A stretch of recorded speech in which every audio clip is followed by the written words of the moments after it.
Ng'obuganda bwonna bwesunga okweyiwa Mugulu e Mukono okwaniriza Nyinimu yasiimye okulabikako gye bali okutongoza olunaku lwa gavumenti z'ebitundu. Bannakyagwe mu kiseera kino bali mu kuyoyota mbuga eno beena agenda okutuuka ng'emasamasanga mukene.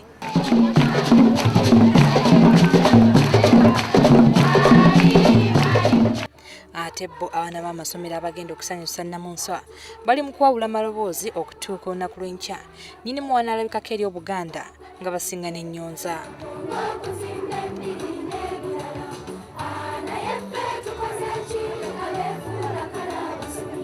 Bakulu b'amasomero mwenna abaana mbakunga mbaleete baanirize baffe Ssabasajja kabaka wa Buganda. Kale bayinza okuba nga bali bize mu bibuuzo naye olumala okumubuuzaako ne baddayo kubanga ajja kuyingira ekibuga Mukono ku ssaawa 4 ffe tumukima Nammanve tumuyingirize paka ku ssaza e Mukono. Tweteeseteese nga bwe mutulabye wano okwaniriza Ssabasajja enkya ng'ajja okutongoza olunaku oluteekebwawo olw'amasaza ag'ebitundu oba disitulikiti ez'ebitundu.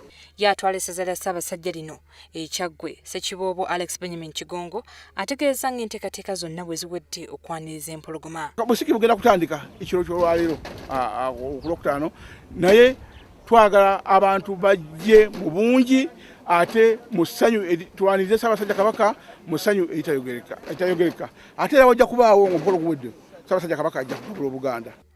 Mu kafubo okulungamya ensalo z'amasaza ga Buganda, Ssekiboobo annyonnyola nti basuubira beene okusimba ejjinja ku nsalo ya Kyaddondo ne Kyaggwe e Nammanve.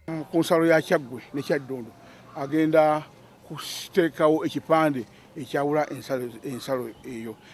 Ekyo kijja kuba entandikwa y'okugenda nga ensalo z'amasaza onna mu Buganda we ziri nga zirambibwa bulungi era n'embuga z'amasaza n'ez'amagomola nga ziteekebwako bipande ebiraga ebiri ejja kuba entandikwa.